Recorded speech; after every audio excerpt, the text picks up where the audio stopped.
So మనం December మంత్లో next module second module discuss చేస్తున్నాం. ఇక్కడ Aarogyasri treatment increased up to 25 lakhs.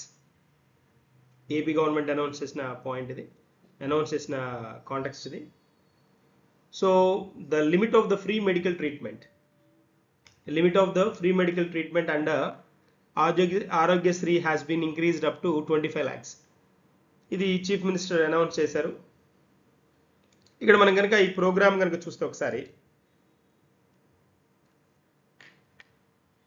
So ఇక్కడ ఫస్ట్ నుంచి చెప్తున్న పాయింట్ ఏంటి అని అంటే, ఏపీ గవర్నమెంట్ చెప్తున్న పాయింట్ ఏంటి అని అంటే, health education should be made available to people as a matter of right. So దీనికి మరి ఈ పాయింట్కి అనుగుణంగా హక్కు కింద హెల్త్ ఎడ్యుకేషన్ని, సో గవర్నమెంట్ రెస్పాన్సిబిలిటీ ఏంటి, వాళ్ళ హక్కుల్ని ప్రొటెక్ట్ చేయాలి. కాబట్టి హక్కుల్ని ప్రొటెక్ట్ చేసే ఉద్దేశంతో ఈ ఫెసిలిటేషన్ అనౌన్స్ చేశారనమాట. 25 లక్షలకి ఇంక్రీజ్ చేయడం జరిగింది ఆరోగ్యశ్రీ ప్రొవిజన్ అనమాట. సో గవర్నమెంట్ దీనిలో ఈ పర్టికులర్ ప్రోగ్రాంలో లాట్ ఆఫ్ ఎఫర్ట్స్ పెట్టి ఈ ఆరోగ్యశ్రీ అంటే వెల్ఫేర్కి ఎక్కువ ఇంపార్టెన్స్ ఇస్తున్నారని చెప్పడానికి ఇదొక ఎగ్జాంపుల్గా చెప్పచ్చు అనమాట. ఉచిత చికిత్స ఏదైతే ఉందో, ఫెసిలిటీ ఉందో, దాన్ని 25 లక్షలకి పెంచడం జరిగింది. 25 లక్షలకి గుడ్ కదా. కామన్ మ్యాన్కి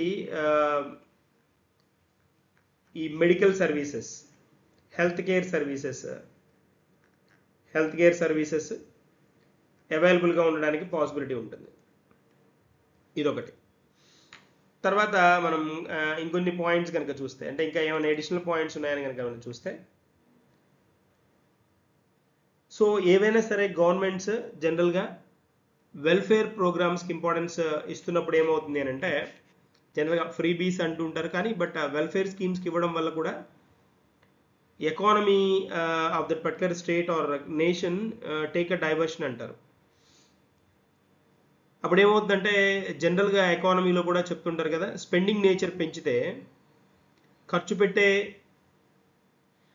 తత్వం లేదా ఖర్చు పెట్టే ఛాన్స్ని కనుక పీపుల్కి కనుక ఇస్తే, పీపుల్ ఇన్ ద సొసైటీకి కనుక ఇస్తే, వాళ్ళు బయటికి ఖర్చు పెట్టేస్తారు. కాబట్టి అవి మార్కెట్లో మనీ రొటేషన్లో ఉంటాయి, సర్క్యులేట్ అవుతాయి.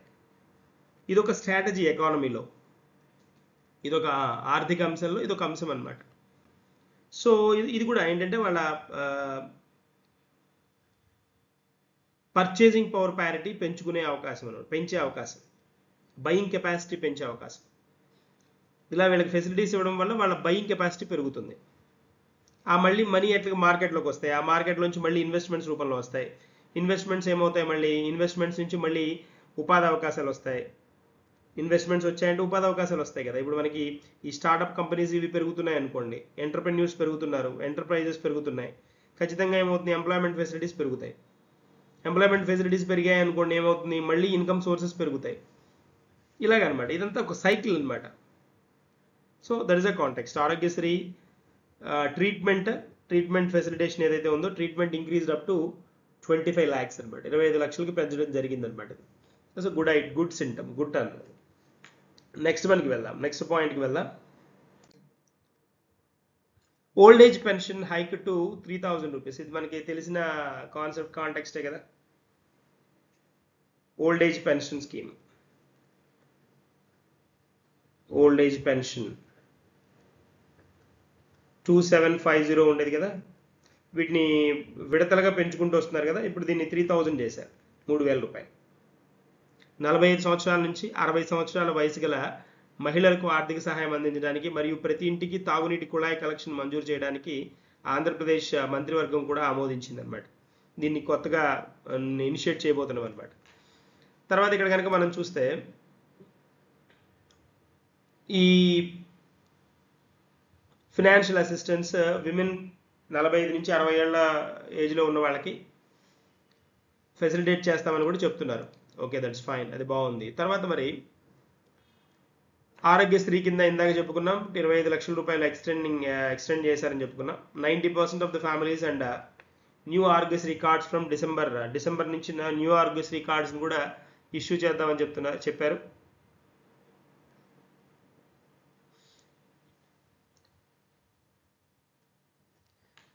సో తర్వాత ఇంకా దీంతో పాటు క్యాబినెట్ అప్రూవ్ చేసింది 552 crores loan for Andhra Pradesh CCTV surveillance project అనమాట. రియల్ టైమ్ గవర్నెన్స్ సెంటర్స్ని అన్ని డిస్ట్రిక్ట్స్లో ఇంట్రడ్యూస్ చేయడానికి వీళ్ళు they are going to get spend around 552 crores అనమాట.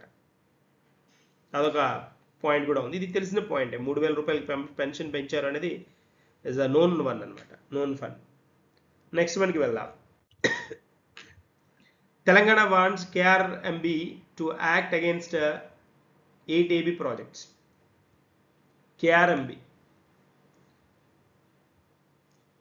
మనకి state engineering chief department of irrigation మనకి ఈ కృష్ణా రివర్ మేనేజ్మెంట్ బోర్డు ఉంది కదా, కృష్ణా రివర్ మేనేజ్మెంట్ బోర్డ్, ఇది రీసెంట్గా న్యూస్లో ఉందన్నమాట. ఏపీలోని 8 ప్రాజెక్టులకు వ్యతిరేకంగా ఈ కృష్ణా రివర్ మేనేజ్మెంట్ బోర్డ్ ఏదైతే ఉందో మేము కేసెస్ ఫైల్ చేస్తాము అని తెలంగాణ గవర్నమెంట్ అనౌన్స్ చేయడం జరిగిందనమాట. ఎందుకు అనంటే దాదాపుగా 8 ప్రాజెక్టులని అనాథరైజ్డ్ ప్రాజెక్ట్స్గా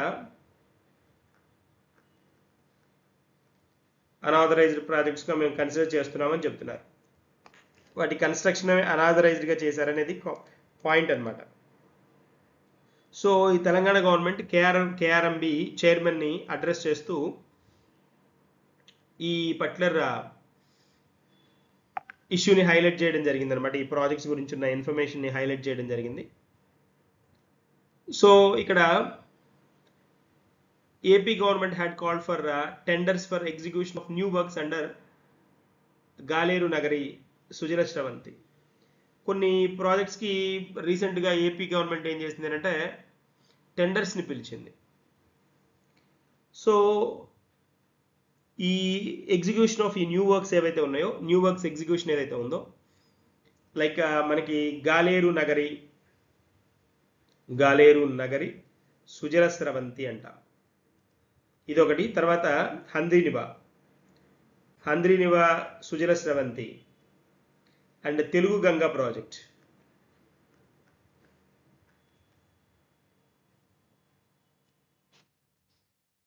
వీటిల్లో సెవరల్ ఎక్స్పాన్షన్స్ని ఈ ప్రాజెక్ట్స్లో చాలా ఎక్స్పాన్షన్స్ని తీసుకొస్తాను అని చెప్తోందనమాట. ఏపీ గవర్నమెంట్ ఎక్స్పాన్షన్స్ని తీసుకొని వస్తున్నామని అనౌన్స్ చేసింది. వీటిని ఛాలెంజ్ చేస్తూ వీళ్ళు ఏంటి అని అంటే తెలంగాణ గవర్నమెంట్ KRBM చైర్మన్ ఎవరైతే ఉన్నారో KRMB చైర్మన్ని అడ్రస్ చేస్తూ వీళ్ళు లెటర్లు రాయడం జరిగిందనమాట ఈ ప్రాజెక్ట్స్ గురించి.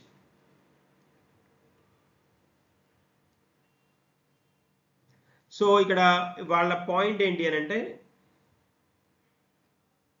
ఈ ఏపీ గవర్నమెంట్ కృష్ణా వాటర్స్ ఏవైతే ఉన్నాయో బియాండ్ కృష్ణా బేసిన్ దాటేసేసి తీసుకువెళ్ళడం అనేది in violation of the Krishna water dispute tribunal award.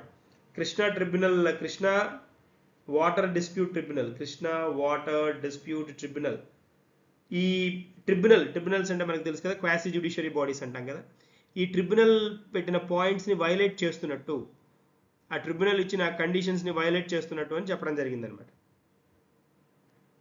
అంతేకాకుండా ఏపీ గవర్నమెంట్ దాదాపుగా మనకి వీటి గురించి ఉన్న కన్స్ట్రక్షన్ గురించి, lift irrigation schemes investigation, construction గురించి ఇరిగేషన్ స్కీమ్ని హోల్డ్ చేసుకుంటూ గాలేరు నగరి సుజల స్రవంతి ఒకటి, కాలిబండ లిఫ్ట్ ఇరిగేషన్ ఒకటి, కాలిబండ లిఫ్ట్ ఇరిగేషన్ స్కీమ్ ఒకటి, కాలిబండ లిఫ్ట్ ఇరిగేషన్ స్కీమ్ ఉన్న హంద్రీనివా సుజల స్రవంతి కెనాల్ అనమాట అన్నమయ్య డిస్ట్రిక్ట్లో. తర్వాత బెస్తపల్లి లిఫ్ట్ ఇరిగేషన్ ఉన్న హంద్రీనివా సుజల స్రవంతి ఇన్ అన్నమయ్య డిస్ట్రిక్ట్.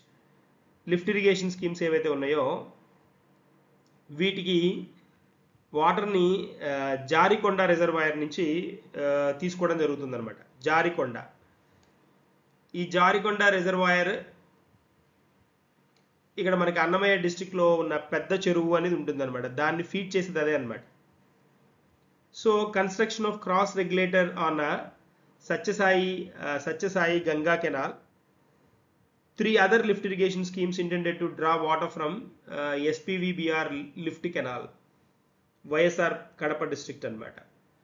ఇట్లా వీటికి ఏవైతే లిఫ్ట్ ఇరిగేషన్ ప్రాజెక్ట్స్ ద్వారా కడపకి, తర్వాత పోతే అన్నమయ్య డిస్ట్రిక్ట్కి, సత్యసాయి డిస్ట్రిక్ట్స్కి, వీటికి వాటర్ ఫెసిలిటీ ఇవ్వాలి అనేది ఏపీ గవర్నమెంట్ యొక్క పాయింట్. కొన్ని లిఫ్ట్ ఇరిగేషన్ పాయింట్స్ని ఇంట్రడ్యూస్ చేసుకొని జారికొండ రిజర్వాయర్ ఒకటి, తర్వాత పోతే ఈ అన్నమయ్య డిస్ట్రిక్ట్ ఓవరాల్గా జారికొండ రిజర్వాయర్ ఒకటి, తర్వాత ఇక్కడ మనకి 3 other లిఫ్ట్ ఇరిగేషన్ స్కీమ్స్ని ఇంట్రడ్యూస్ చేసి ఈ పర్టికులర్ డిస్ట్రిక్ట్స్కి వాటర్ సఫిషియెంట్గా ఇవ్వాలి అనేది వీళ్ళ ప్లాన్. బట్ ఆదిలోనే హంసపాదులాగా ఏంటి అని అంటే దాన్ని తెలంగాణ గవర్నమెంట్ అడ్డుకుంటుంది అనమాట. ఈ 8 ప్రాజెక్ట్స్ ఏవైతే lift irrigation projects AP introduce చేసిన ప్రాజెక్ట్స్ ఏవైతే ఉన్నాయో, అంటే ఇవి మెయిన్ ప్రాజెక్ట్స్, వీటికి సబ్ ప్రాజెక్ట్స్ ఉన్నాయి, లిఫ్ట్ ఇరిగేషన్స్ ఉన్నాయి. వీటిని హోల్డ్ చేస్తుంది అనమాట. వీటన్నిటిని ఛాలెంజ్ చేస్తుంది అనమాట తెలంగాణ గవర్నమెంట్. అది మనకి ఈ బర్నింగ్ పాయింట్. సో మనకి ఇక్కడ వీటిని వీటిని ఒక్కసారి హైలైట్ చేసే స్కోప్ అయితే ఉంటుంది. ఖచ్చితంగా మనం ఫోకస్ చేయాల్సిన ఏరియా ఇది. So AP government had called for tenders to execution of the new works under Galeru Nagari Sujala Sravanthi, ఇది ఒకటి చెప్పుకున్నాం, గాలేరు నగరి సుజల స్రవంతి, తర్వాత హంద్రీనివా సుజల స్రవంతి అండ్ తెలుగు గంగా ప్రాజెక్ట్. వీటికి టెండర్స్ని కాల్ చేస్తుంది అనమాట. అంటే వీటిలో చాలా కొత్త కాంపోనెంట్స్ని ఇంట్రడ్యూస్ చేసింది. అంతేకాకుండా ఎక్స్పాన్షన్ ఆఫ్ దీస్ ప్రాజెక్ట్స్ కూడా అనౌన్స్ చేసింది. ఈ ప్రాజెక్ట్స్ ఎక్స్పాన్షన్ గురించి కూడా మాట్లాడుతుంది అనమాట. సో ఇప్పుడు ఏంటి అని అంటే ఎక్స్పాన్షన్ గురించి మాట్లాడుతూ ఉంటే ఇక్కడ పాయింట్ ఏంటి అని అంటే కృష్ణా వాటర్ని బియాండ్ కృష్ణా బేసిన్ తీసుకువెళ్ళడం అనేది Krishna water dispute tribunal announce చేసిన పాయింట్స్కి విరుద్ధంగా ఉంది, వైలేట్ చేస్తున్నట్టుంది అనేది క్వశ్చన్. ఇక్కడ ఎవరు తెలంగాణ ఆర్గ్యూ చేస్తుంది ఆ పాయింట్ గురించి అనమాట. సో ఇక్కడ ఏపీ గవర్నమెంట్ ఏం చేస్తుంది అంటే ఆల్మోస్ట్ అన్ని సెట్ చేసేసుకుంది. Investigation, construction of lift irrigation schemes ఏవైతే ఉన్నాయో to draw water from Galeru Nagari Sujala Sravanthi, తర్వాత Kalibanda lift irrigation scheme, Kalibanda lift irrigation ఒకటి, దేని మీద హంద్రీనివా అనమాట, హంద్రీనివా సుజల స్రవంతి మీద అనమాట. తర్వాత దాంతోపాటు ఏంటి అంటే హంద్రీనివా సుజల స్రవంతి కెనాల్ ఎక్కడ, ఇది అన్నమయ్య డిస్ట్రిక్ట్ అనమాట. తర్వాత Bestapalli lift irrigation on Handrineeva Sujala Sravanthi Annamayya డిస్ట్రిక్ట్లో ఇది కూడా లిఫ్ట్ ఇరిగేషన్ స్కీమ్ అనమాట. దేని నుంచి వాటర్ తీసుకుంటుందంటే to draw water from Jarikonda reservoir అనమాట. సో ఇది అన్నమయ్య డిస్ట్రిక్టే. తర్వాత construction of cross regulator on Sathya Sai Ganga canal, ఇదొకటి, సత్యసాయి గంగా కెనాల్. దీని నుంచి వీళ్ళు ప్లాన్ చేసింది ఏంటి అని అంటే క్రాస్ రెగ్యులేటర్ని ప్లాన్ చేశారు. దాన్ని కూడా వీళ్ళు ఆపడం జరిగింది. టోటల్గా 8 projects. Left canal, SPVBR left canal, SPVBR left canal ఎక్కడ, ఇది వైఎస్ఆర్ కడప అనమాట. వీటిని అడ్డుకోవడం జరిగిందనమాట. అది పాయింట్ మనకి న్యూస్లో ఉన్నది, అది పాయింట్. తర్వాత చూస్తే నెక్స్ట్ పాయింట్ కనుక మనం వెళ్తే East Coast Railway has bagged 2 prestigious national awards. East Coast అనమాట 2 ప్రెస్టీజియస్ అవార్డ్ని హోల్డ్ చేసుకుంది East Coast.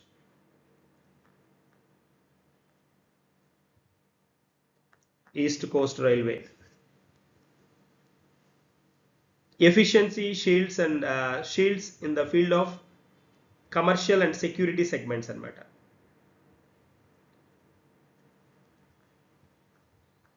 Shields in field of commercial and security. ఈ పర్టికులర్ కేటగిరీస్లో 2 నేషనల్ అవార్డ్స్ని గెలుచుకుంది East Coast Railways. East Coast Railway అంటాం కదా, ఈస్ట్ కోస్ట్ రైల్వేస్, ఈసీఓఆర్ అంటాం. వాల్తేరు గురించి కూడా చెప్పుకున్నాం. East Coast railways Waltair division గురించి మనం పాయింట్స్ డిస్కస్ చేసాం కదా, స్పెషల్ 1 అని.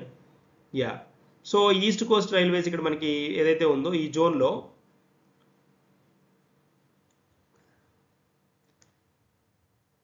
హైయర్ అఫీషియల్స్ ఎవరైతే ఉన్నారో వాళ్ళు ఈ అవార్డుని రిసీవ్ చేసుకున్నారని చెప్పుకుంటా.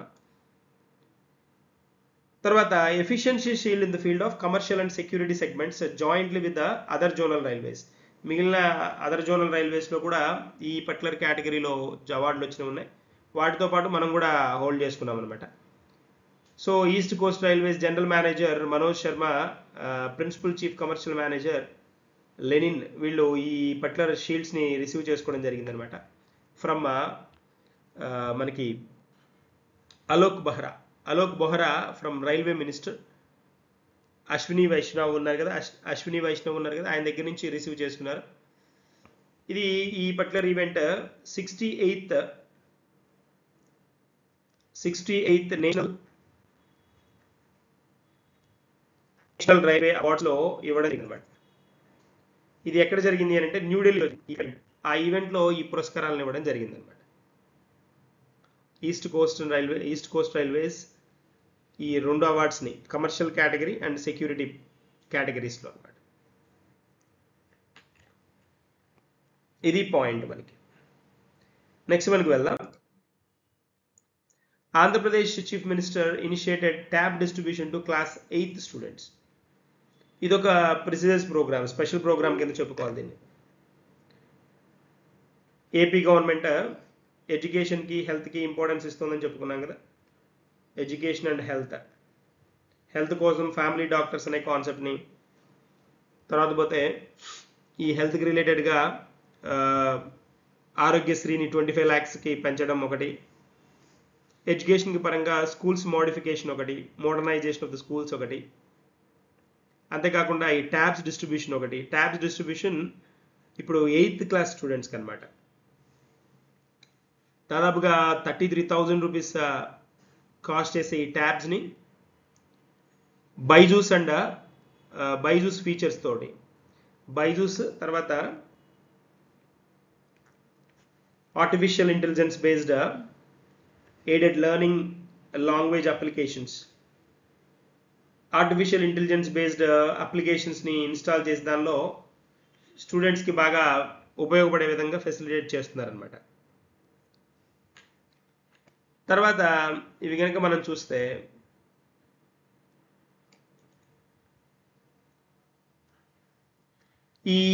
వీటిలో ఏం చేస్తారు అని అంటే, వీటిలో ఇక్కడ ఒక చిన్న పెద్ద ప్రాబ్లం కూడా ఉంది. ఒకటి చిన్న స్మాల్ ఇష్యూ కూడా ఉంటుంది. జనరల్గా ట్యాబ్స్ డిస్ట్రిబ్యూట్ చేయడం ఈజీనే, డిస్ట్రిబ్యూట్ చేస్తున్నారు, కానీ సేఫ్ యూసేజ్ అనేది ఒక ఛాలెంజ్ అనమాట. అందుకని ఏం చేస్తున్నారు ఇక్కడ, ఈ పేరెంటల్ కంట్రోల్ ఆప్షన్ని యాడ్ చేయడం జరిగిందనమాట. పేరెంటల్ కంట్రోల్ ఖచ్చితంగా పేరెంట్కి వీళ్ళు ఏవేవైతే యాప్స్ని యూజ్ చేస్తున్నారో, వీళ్ళు ఎంతసేపు ఆ ట్యాబ్లో ఏ పర్టికులర్ అప్లికేషన్స్ యూజ్ చేస్తున్నారు, వేటిని చదువుతున్నారు, ఏం చేస్తున్నారు, ఈ ఇన్ఫర్మేషన్ అంతా పేరెంట్స్ యొక్క మొబైల్కి ఆ ఇన్ఫర్మేషన్ వెళ్ళే విధంగా జరుగుతుందన్నమాట. అదే పేరెంట్ కంట్రోల్. పేరెంట్ వాళ్ళ బేస్ తోటి మొబైల్ నెంబర్ బేస్గా పాస్వర్డ్గా తీసుకొని వాళ్ళు చేంజెస్ కూడా చేయొచ్చు. అంటే వాటిలో పేరెంటల్ కంట్రోల్ కూడా పెట్టేయచ్చు. అంటే వీళ్ళ యూసేజ్ని ట్రాక్ చేయడానికి. తర్వాత వాళ్ళ ఎడ్యుకేషన్ మీద ఫోకస్, అంటే వాళ్ళ స్కోర్, వాళ్ళ ఏ టెస్ట్ ఏమైనా రాస్తే ఎన్ని మార్క్స్ వస్తున్నాయి, ఎలా వీళ్ళ పెర్ఫార్మెన్స్ ఎలా ఉంది నోటిఫై చేసుకోవడానికి, తెలుసుకోవడానికి బాగా ఉపయోగపడే విధంగా కొన్ని ఎడిషనల్ ఫీచర్స్ని ముందు వాటితో కంపేర్ చేస్తే వీటిలో యాడ్ చేయడం జరిగిందనమాట. రాష్ట్ర వ్యాప్తంగా దాదాపుగా 4 లక్షల మందికి పైగా 8వ తరగతి విద్యార్థులకు ఈ ట్యాబ్లను అందజేయడం జరిగింది. ఈ గవర్నమెంట్ కూడా అరౌండ్ 620 crores 260 కోట్ల రూపాయలు స్పెండ్ చేసింది దీని మీద. ప్రతి ట్యాబ్ మనం చెప్పుకున్న విధంగా 33,000 రూపీస్ కాస్ట్ అయ్యే ట్యాబ్ అనమాట అదొకటి. So good initiative, very good initiative. But ఏంటి అంటే పర్పస్ఫుల్గా వెళ్తే వాళ్ళకి ఉపయోగపడింది అంటే చాలా ఉపయోగమే అన్నట్టే. అంటే వినియోగాన్ని ట్రాక్ చేసుకోవడానికి, పిల్లల దృష్టి విద్యపై ఉండేలా చూసుకోవడం, ఇలాంటివన్నీ ఫీచర్స్ ఉన్నాయి కాబట్టి 100% బెనిఫిట్ అయ్యే ప్రోగ్రామ్ కింద చెప్పుకోవాలి. నెక్స్ట్ మనకి వెళ్దాం. APSSDC skill training empowered 1.35 lakh youth with employment. నైపుణ్య శిక్షణ దాదాపుగా 1.35 లక్షల మంది యువతకు ఉపాధి కల్పించింది అనమాట. ఇది మనకి స్కిల్ డెవలప్మెంట్ ట్రైన్ అంటాడు కదా, ట్రైన్ చేసింది 1.25 lakh.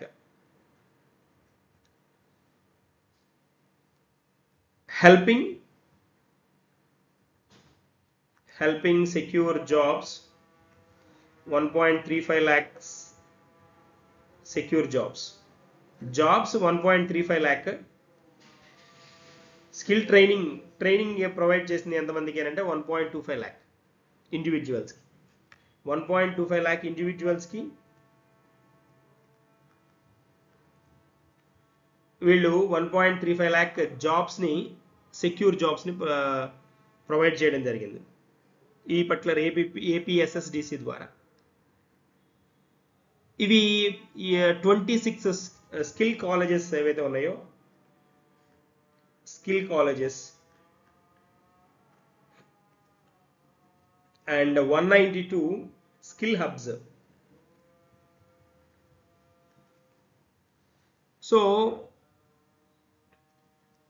ఈ ఫెసిలిటీ అంటే ఈ దేని ద్వారా అంటే ఇన్ని జాబ్స్ని ఇంతమందిని ట్రైన్ చేశారు అని అంటే 26 స్కిల్ కాలేజెస్, 192 స్కిల్ హబ్స్ అనమాట. వీటిని జనరేట్ చేసి వీళ్ళకి ఉపాధి అవకాశాలు కలిగే విధంగా చేశారనమాట. సో ఇంపాక్ట్ఫుల్ ట్రైనింగ్ వాళ్ళకి, ఎవరికైతే ఈ యూత్ ఎవరైతే ఉన్నారో వాళ్ళకి కెరీర్ పరంగా చాలా కంఫర్టబుల్ జోన్ క్రియేట్ అయ్యే విధంగా ఏ ఏరియాస్లో అంటే careers in areas like industries ఒకటి, పరిశ్రమలు, ఇంక్లూడింగ్ రూరల్ ఏరియాస్,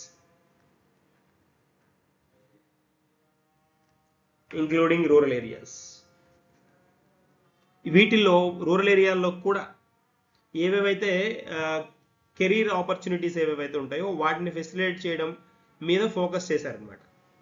అది కాంటెక్స్ట్ ఇక్కడ మనకి. So APSSDC skill training empowered 1.35 lakh youth with employment. That's one. తర్వాత నెక్స్ట్ వన్కి వెళ్దాం. Next one and the last one for this particular December issues. Critical care block CCB అంటాం. BSL3 laboratory foundation laid in Vijayawada అనమాట. Critical care blocks laboratory foundation laid in Vijayawada. మనకి ఈ block ఏంటి అంటే మనకి union minister Mansukh Mandaviya foundation stone వేశారు ఇక్కడ. Critical care blocks BSL3 laboratory అనమాట. BSL3 laboratory labs in Vijayawada. So దీనికి దీని పర్పస్ ఏంటి అని అంటే ల్యాబొరేటరీ ఫౌండేషన్ దీనికి ఫౌండేషన్ వేశారని చెప్పుకున్నాం కదా మాన్సుఖ్ మాండవీయ. ఒకటే పాయింట్ ఇక్కడ, దేనికి అంటే పర్పస్ ఏంటి అని అంటే, పర్పస్ తెలియాలి కదా దేనికోసం ఇవి అని అంటే, బూస్టింగ్ హెల్త్ కేర్ ఇన్ఫ్రాస్ట్రక్చర్ అనమాట. Boosting health care